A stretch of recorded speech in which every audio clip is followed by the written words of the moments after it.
Assalamualaikum warahmatullahi wabarakatuh.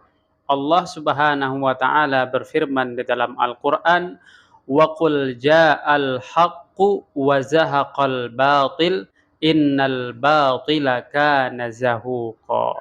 Yang namanya kebatilan itu akan hancur, yang namanya ketidakbenaran itu akan sirna apabila telah datang kebenaran yang disampaikan. Walaupun ada orang-orang yang berusaha untuk mengacaukan pikiran muslim, berusaha mengacaukan, menghancurkan, mengobok-obok ajaran-ajaran Islam dengan berbagai macam cara memelintirnya, tetapi kebenaran Islam akan terus jaya bagi orang-orang yang mau berfikir. Tapi kalau orang tidak mau berfikir, dia hanya mengutamakan hawa nafsunya, kesombongannya, hanya mencari uang, hanya mencari ketenaran seperti yang dilakukan Pak Saib Ibrahim, Pak Saib ya, Pak Saib atau Pak Aib Ibrahim yang saya anggap dia ini tipenya itu kayak Abu Lahab ya. Kasihan sekali ya. Kita tahu ada kadang-kadang orang tua soleh anaknya durhaka.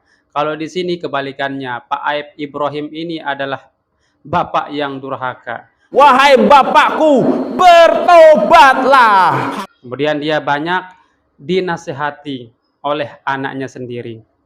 Dia buat buku, kemudian bukunya dibantah oleh anaknya sendiri. Ayah saya membuat buku. Buku yang pertama itu mengapa saya memilih Kristus. Buku kedua dia buat namanya dialog dengan Saddam Hussein, maksudnya dengan saya. Buku ketiga, wahai anakku bertobatlah.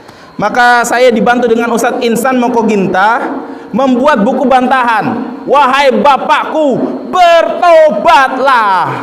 Nah, begitulah ya, yang namanya hidayah itu kadang-kadang orang yang lebih tua malah semakin menjadi-jadi. Anaknya yang masih muda malah mendapatkan pelajaran dan kebenaran Islam. Kenapa? Karena anaknya ini murni belajar Islam itu, ikhlas karena Allah. Kalau Pak Aib, wallahu alam, barangkali dulu belajar Islamnya itu karena pengen terkenal, pengen duit, pengen sanjungan dan lain sebagainya. Begitu dia nggak dapatkan di Islam, dia coba-coba tuh cari cuan dengan cara keluar dari Islam. Tapi malah jadi pemulung ya setelah keluar dari Islam dan tidak ada yang membantunya, gitu ya. Tapi ya begitulah nasibnya seperti katanya Bang Dodi Sepriadi, nasibnya orang-orang yang suka menghina agama itu ya begitu, ya. Nasib mereka itu ya seperti itu, orang-orang yang menghina agama itu. Mereka tidak akan pernah sejahtera. Ya, kita terangkan sedikit biar lebih jelas wajah saya. Karena saya ini wajah ini asli nih, tidak berusaha nyamar jadi kartun, ya seperti penghina Nabi yang ada di channel Sunnah Nabi itu. Dan dia mengatakan dirinya mengucapkan kebenaran gitu kan. Padahal cara bikin videonya dia taruh link referensi, wah seolah-olah itu ilmiah, tapi isi dari animasinya itu jauh menyimpang dari yang dipahami oleh Islam. Makanya Pak channel Sunnah Nabi itu Anda harus jujur supaya dapat hidayah dari Allah. Kalau Anda niatnya cari kebenaran, akan dapat kebenaran. Kalau cari ketenaran, akan dapat ketenaran. Kalau menghina agama orang, ya tunggu nanti akan ada reaksi. Apa yang Anda lakukan akan diusut tuntas. Dan nanti akan kita lihat akhir dari kehidupan Anda. Begitu ya. Jadi Islam, al-Islamu ya'lu wala yu'la alaih. Islam itu tinggi dan tidak ada yang lebih tinggi dari Islam. Islam itu isinya adalah budi pekerti yang luhur dan lain sebagainya. Kalau yang dijelaskan di channel Sunnah Nabi itu kan isinya pelantar pelintir. Dia nggak paham ayat, nggak paham hadis, sok-sokan gitu ya, mau memahami sendiri. Dia nggak jujur. Berbeda dengan orang Islam begitu mempertanyakan mengenai itu langsung didebatkan kepada kalian. Langsung gitu ya, debatnya live di mana-mana kalian cari, kalian kan kelabakan gitu. Gara-gara tidak berani menghadapi umat Islam, terutama intelektual muslim secara langsung, karena sering kelabakan di debat, apalagi masalah ketuhanan, itu jadi makanan kalian gitu ya. Maka akhirnya caranya ya begitu, secara monolog, tidak berani dialog, dia secara monolog berusaha mencari materi-materi yang kira-kira bisa digoreng nih. Materi ini kontroversial, bisa dibelok-belokkan semaunya dia untuk menjelekkan dan menyudutkan Islam. Ya memang perangainya orang-orang yang benci terhadap Islam itu ya seperti itu ya. Saya katakan yang benci terhadap Islam ya apapun agamanya gitu. Mau dia iya terserah saya mau ndak mau nyebut agama gitu. Kalau dia benci terhadap Islam itu dia begitu. Dan memang itu sudah tabiatnya. Bahkan orang-orang murtad sekalipun yang dulunya dia pernah Islam, pernah belajar Islam, ngaku-ngaku sebagai ustadz, ngaku-ngaku menguasai tafsir, kayak Pak Aep itu ahli tafsir dari mana itu, dari Jonggor. Ya, ngaku-ngaku itu dia ahli tafsir lah, ngaku dia ahli Quran lah, apanya yang ahli, gitu kan. Kadang-kadang dia menyampaikan ayat, "Oh, ajaran Islam itu menyuruh umatnya untuk membunuh umat Islam, waqtuluhum haitsu saqiftumuhum." Waduh, kalau Anda ahli tafsir, Anda pasti tahu konteks ayatnya, kapan ayat itu turun, ngaku-ngaku sebagai ahli tafsir. Itu coba tolong Anda malu ya, biar mulut Anda itu tidak doer mengucapkan hal-hal palsu, hal-hal kebodohan dan kebohongan di hadapan publik, begitu.